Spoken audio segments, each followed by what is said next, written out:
How's it going, everyone? Welcome to the second lab video for the Spring 22 semester. Today I just want to talk about a few general things, nothing specific to any homework.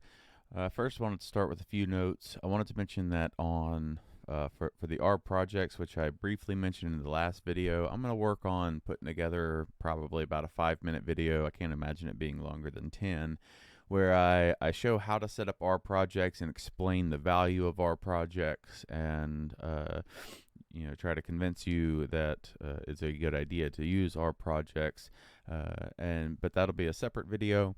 And then also I wanted to mention, for those of you who might be interested in version control, if you're familiar with GitHub but don't know how to use it, this semester I am getting better about trying to use version control and use GitHub.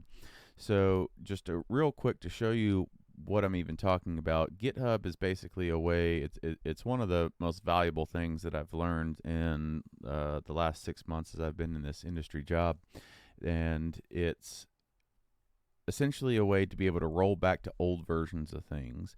And so if we just look at the GitHub page for this class, we see that we have this lab 2 folder, and there's this comment about initial lab 2 push that I pushed over, which if we look in here, we have the R project file, the lab2 video.r, which is the script that we're working on today, and then also the data file.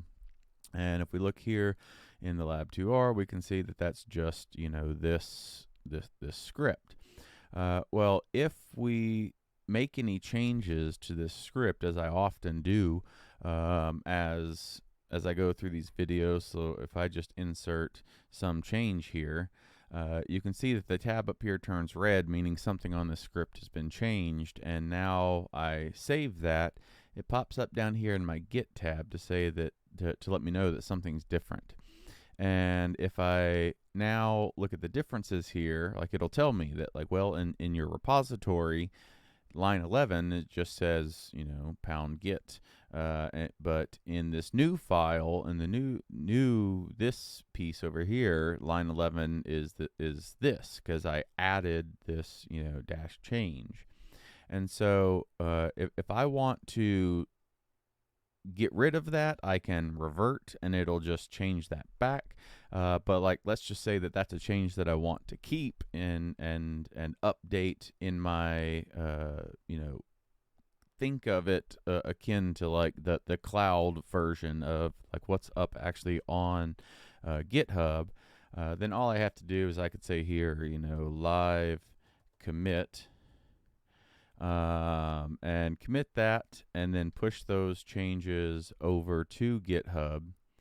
And now when we come back, if we go back and look at the our GitHub folder, the comment that I put in there becomes what shows up right here. And now when I go into lab 2 and look at that script, we can see that it's inserted, it's updated that change. And so I'm able to just pull from that repository, so that if at any point something goes awry and whatever I'm working with gets messed up, I can always just through GitHub, I can pull whatever was the most recent stable version of whatever to revert back to what it used to be, and like I can push and pull those changes to keep things in control. And then it also, through that process, you can essentially collaborate with other people, and other people can pull and push and that sort of thing, but then you're able to control. So say one of your collaborators overwrites a file, you can go back through GitHub and undo that change to the data and those sorts of things. So it's a way to really be able to control all your stuff. And so point is that if any of you are interested in like learning more about that and learning how to use it, it is a very, very, very valuable tool.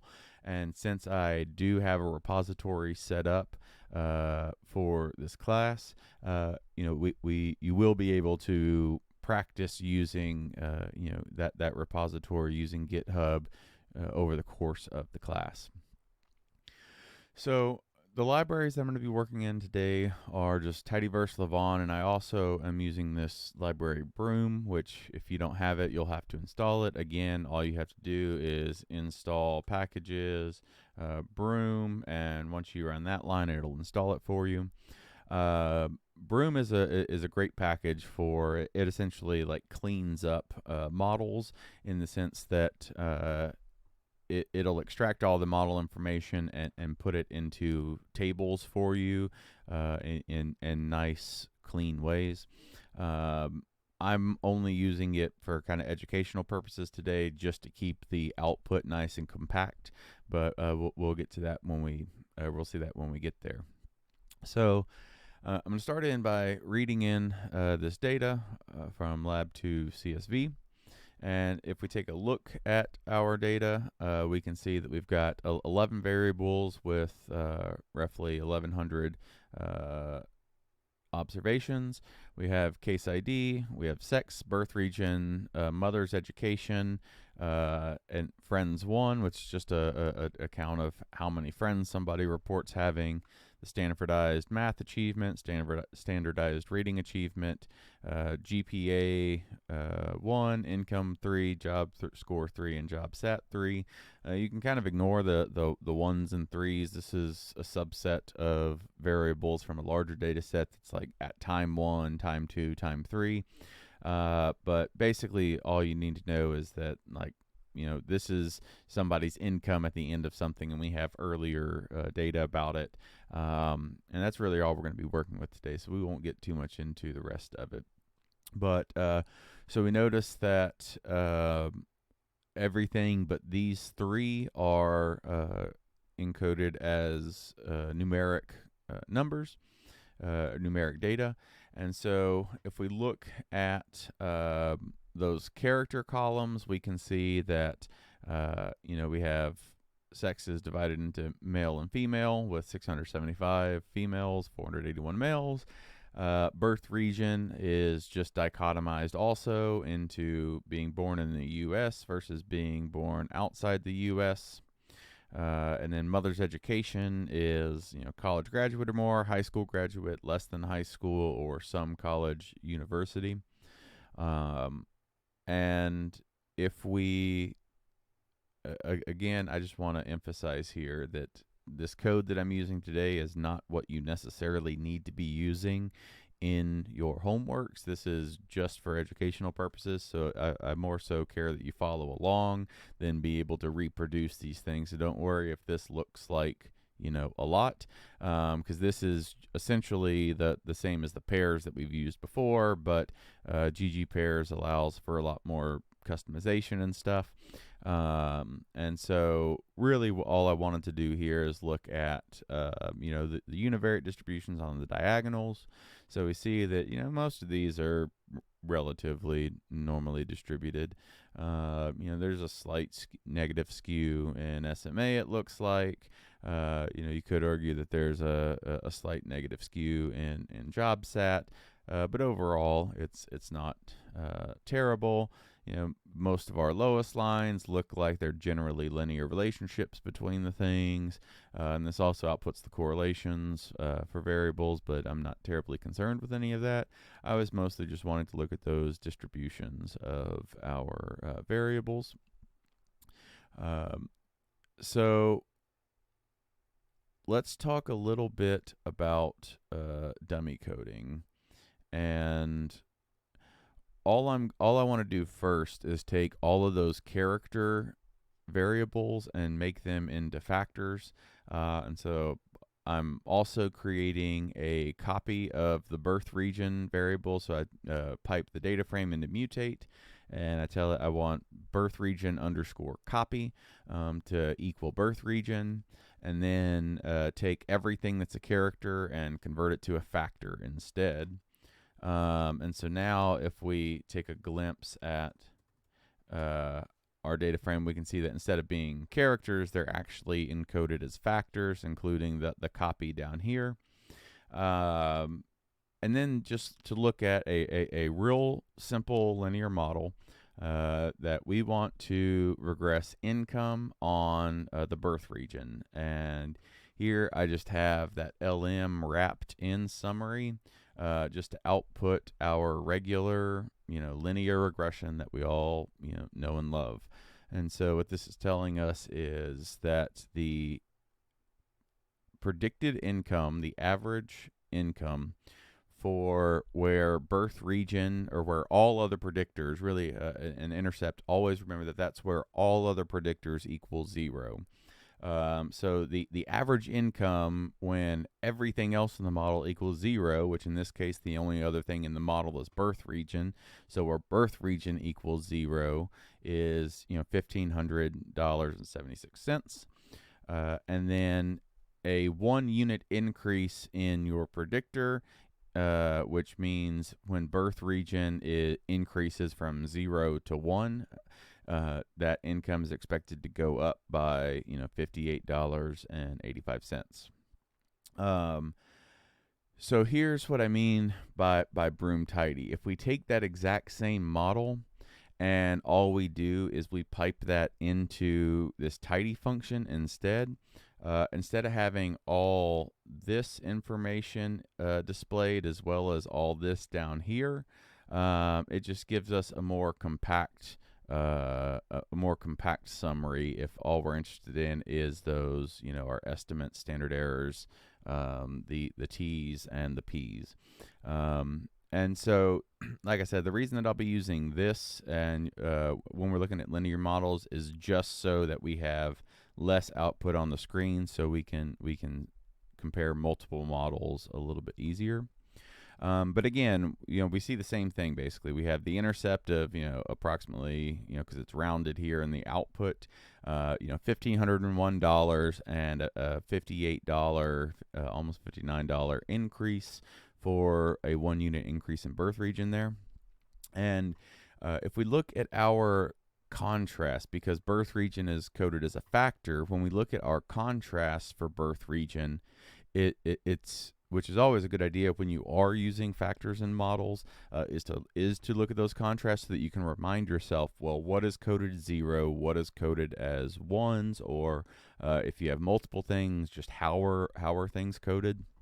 And so again, the intercept being the average when all the predictors are 0. Well, in this case, the predictor is 0 for participants who are born outside of the U.S.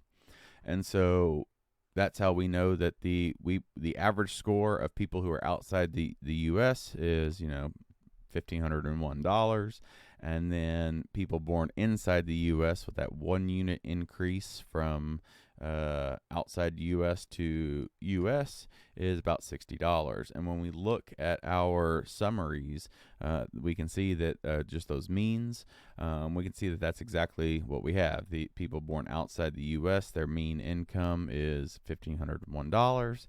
People born inside the U.S., their mean income is $1,560. And so that's where those numbers are coming from. Just real quick to throw up a plot just so we can see those means and confidence intervals for those born outside and inside the U.S. We can see that that's why, our p-value is 0.14. Like, there's a lot of overlap. In fact, the confidence interval of the United States overlaps the mean of those born outside. So, there's no significant difference there between the two of them. So if we're wondering how do we change our dummy codes, let's say we wanted the United States to be the reference group, the intercept, and those outside the U.S. to be the slope instead of the second estimate. One way to do that would be to just create numeric variables. So I could use mutate and say I'm going to create a variable called birth region US 0, and to do that I'm going to use if else and say if birth region equals United States, then output a 0, else output a 1. And when we do that, now we have this new variable in our data set, birth region US 0.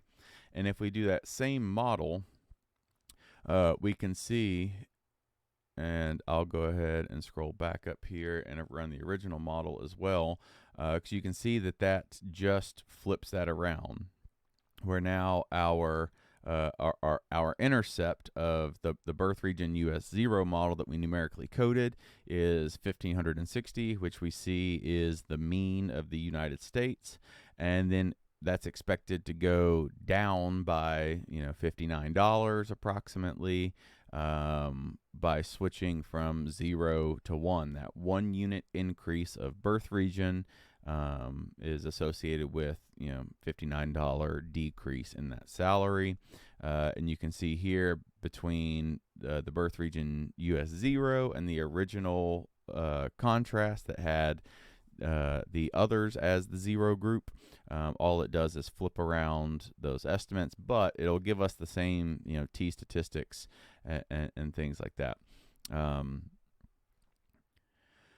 So a second option, because one thing to keep in mind is that when you do numerically coded things, it doesn't necessarily, or your output's going to be a little bit different, because down here it gives you the name of the factor plus the level name, but when you have a numerically coded thing, you don't have all the labels associated with it, or sometimes it may, if you don't have things labeled a certain way, as we'll see here in a little bit, it may just say like birth region 1, birth region 2, birth region 3, but doesn't give you the actual labels for what things are.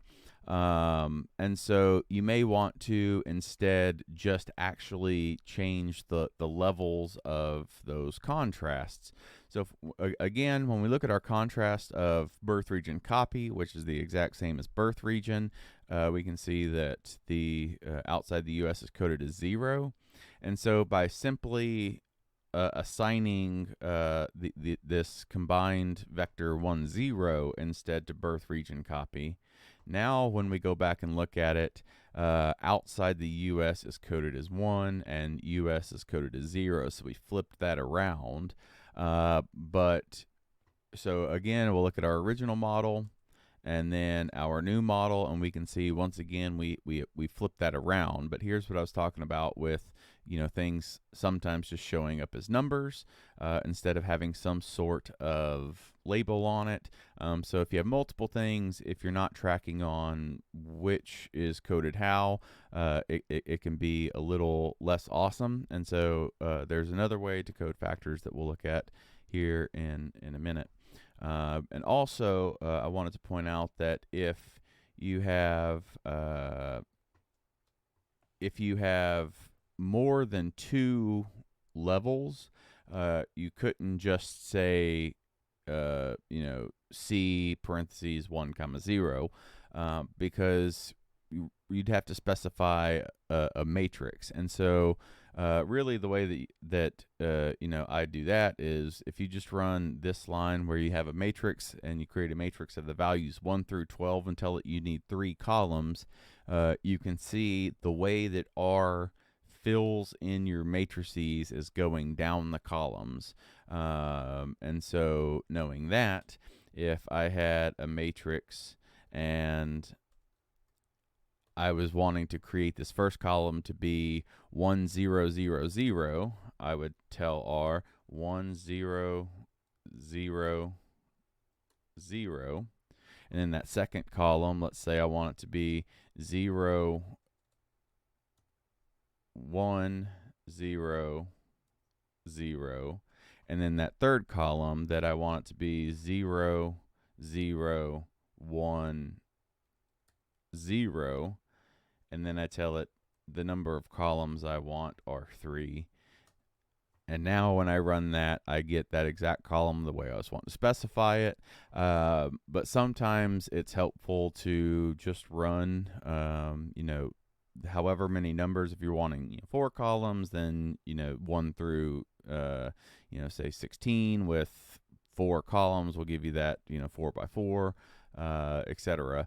And then you can see, well, what does it output, and then what order do I need to fill things in to be able to manually specify a matrix.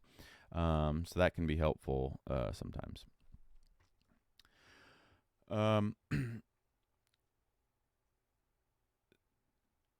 So moving on, one thing that I wanted to point out here is now we're going to do the same thing, but when we look at sex instead of birth region. So once again, we still just have that dichotomous outcome. And if we regress income on sex, we see that there is a, finger quote, significant increase here. P is 0.04.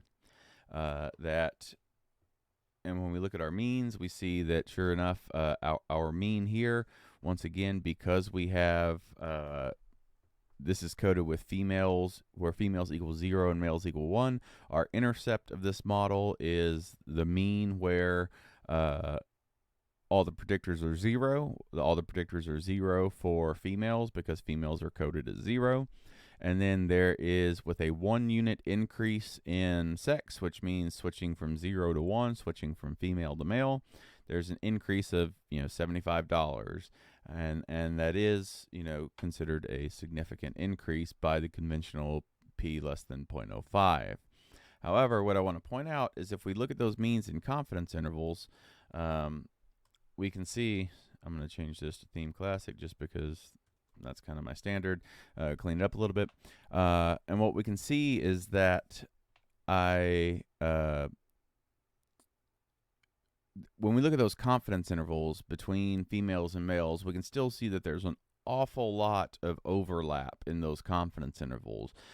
So while this may technically be a significant difference based on P of being less than 0.05, the important thing to remember here is that what a p-value is testing is not, are these things close or not. It's testing, are these things exactly 0? Is the difference between them exactly 0? And when you have a large enough sample, it doesn't take much of a difference at all to be able to, like, with a lot of confidence say, like, nope, the difference here is not exactly 0. And so especially whenever you're dealing with large n's, you really can't just rely on p-values for determining whether or not there's a meaningful difference between groups. Because in this case, we can see that, like, no, there's really not that much of a meaningful difference between males and females, but a simple t-test will tell you that there is. So just always keep that in mind. Don't just blindly rely on, well, if p is less than 0.05, then this must be, a real and meaningful difference, because that's going to get you burned if you're looking at things that way whenever you're using bigger data sets. So the next thing that I want to cover is dummy coding for when there's more than 2 groups. So in this case, we have that mom ed, which is the mother's education level. And if we just run that model, we can see that our intercept is $1,532. If we look at our contrasts also and those means, we can tie together all this information. So again, here is the output from the model. So $1,532 is the intercept, which means the average value or the predicted income for when all the other predictors are 0. In this case, where is all the other predictors always 0? What is the reference group in this case? And it's college graduate or more. And when we look at the means, we can see that the means for whose moms were college grads or more was $1,532. And then the slope for that first contrast is, or for that first dummy code rather, is 51.5, and it's high school graduate, this column here. And what that's telling us is that the compared to someone whose mother was college graduate or more, somebody whose mother was high school graduate or more is expected to have a mean of $51 more. And we can see that is what we see down here in the data. Similarly, for those who some others were less than high school, compared to that reference group of college grad or more. Their income is expected to decrease by $57, and that's what we see here, comparing this to this. And then finally, that last slope here tells us that for some college or university, this column in your contrasts, they're expected to drop from that predicted value of $1,532, decrease by roughly $38, which is what we see here comparing this one with this one.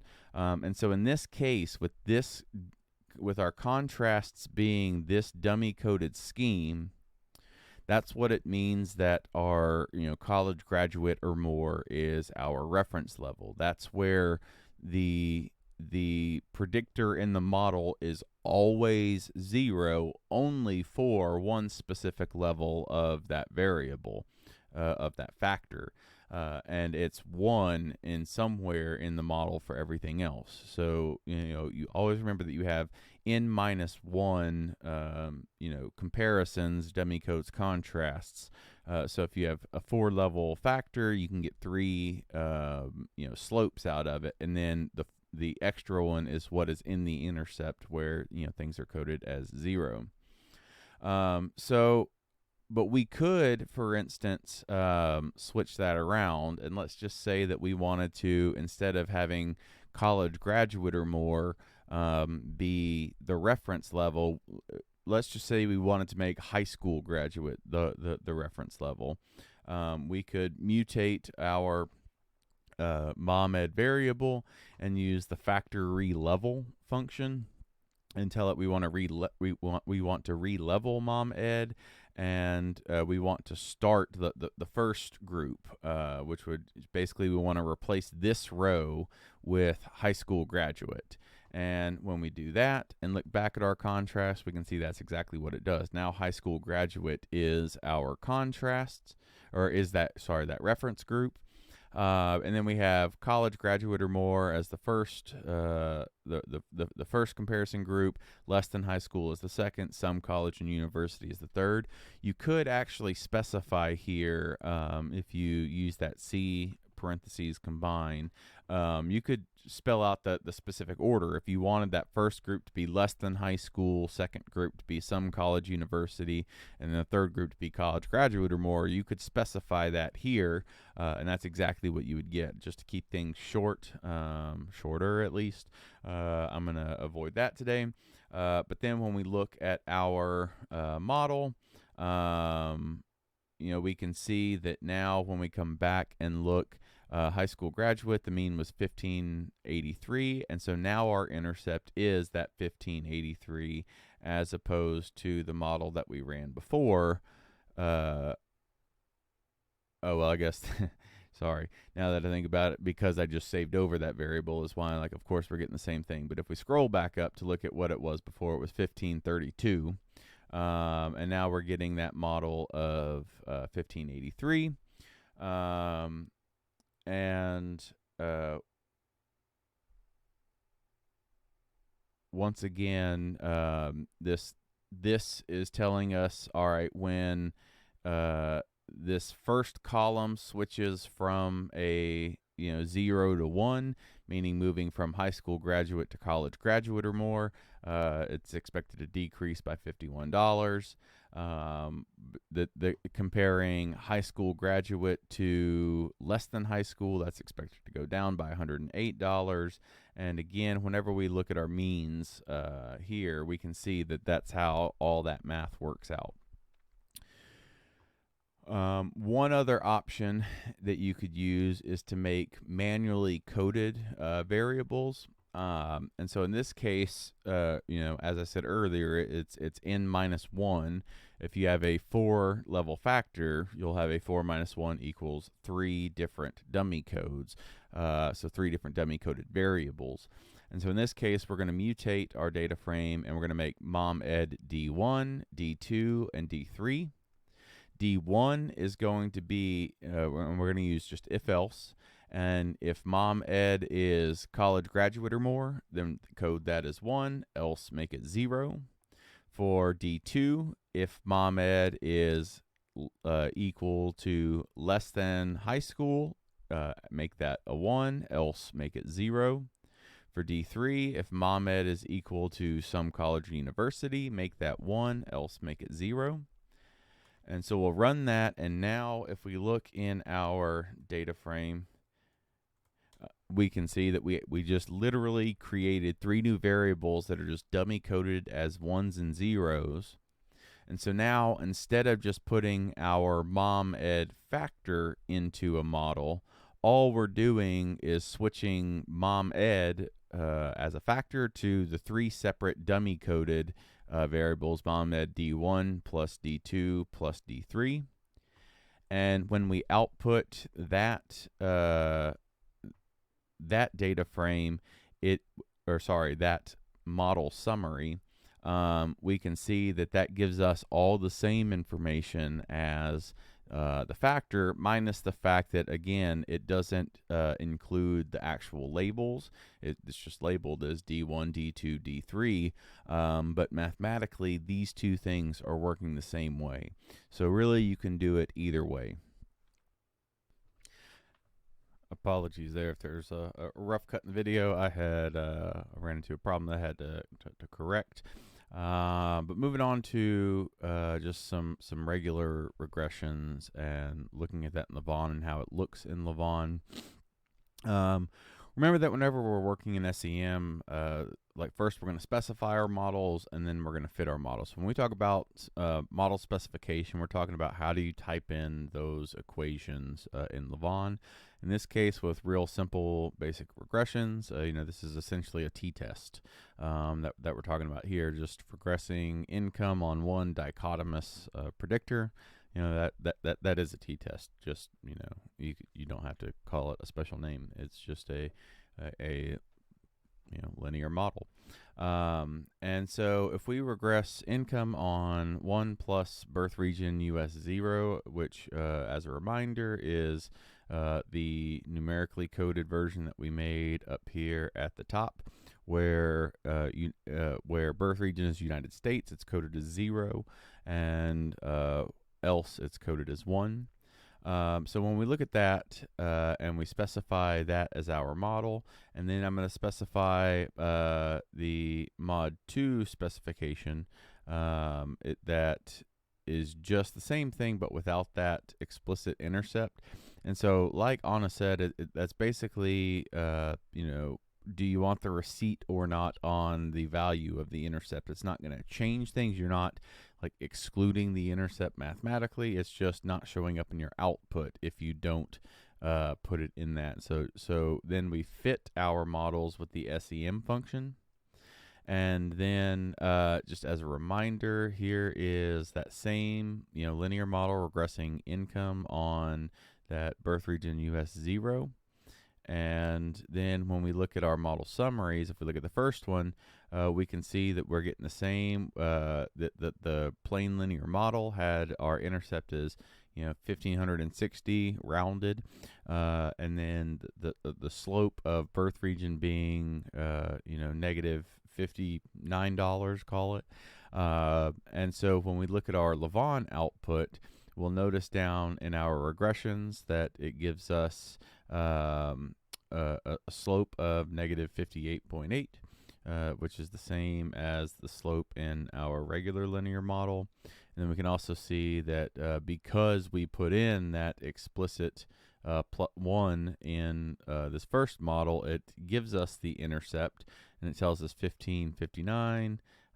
So that's where, same thing, just that rounded up, 1559.6 rounded up to 1560 in the regular linear model. And then if we look at the other model, the only difference between birth region mod 1 and birth region mod 2 is, whereas this one we see our regression, intercepts, variances.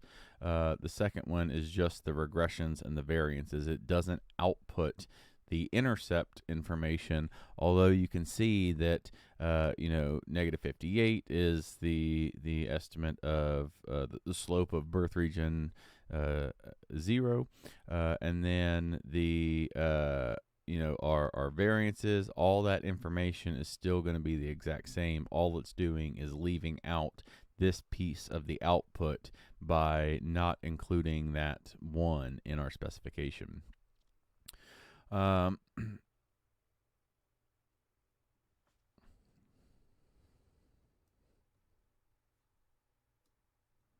Sorry, we've got some duplicate code here. Finally, just look at a model with a couple different predictors in it. So if we wanted to do a regression of income regressed on birth region plus math achievement, and we call that mod 2 spec. And then if we fit mod 2 spec in the next line, really the punchline is that when we look at that, it's going to be the same as far as, like, here is our slope of birth region is $69.15, so 69.2 rounded up. The SMA is 2.136, in our regular regression 2.14. So once again, it's telling us the same information there, just in a different way. And then the last thing that I was going to point out was Anna talked about how one of the downsides is plotting can be a little rough on these things. So if I just put Model 2 into SimPlot, SimPaths, like here's just kind of the default output, which is really ugly. But there are a lot of different things that you can change in these different arguments. And so you can, if you want, you can sit and look through and scroll through all these different things to read about what all these different arguments actually change. Because you can ultimately make some decent looking plots with SimPaths, but it can take a lot of work. And so sometimes, depending on, just how complex your model is and what you're wanting to do with it, you might have to make some sacrifices.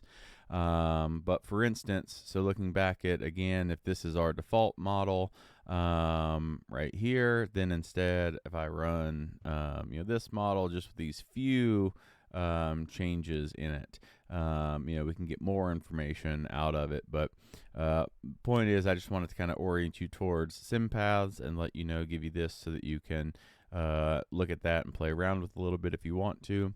I think I'm going to go ahead and cut off this video there. Like I said, I was really trying to keep it shorter today, since it was just kind of covering, a few of those more basic things. As always, reach out if you have any questions. Like I said at the beginning, if you want to learn more about Git or how or why we use it, feel free to reach out and I can work with you on that.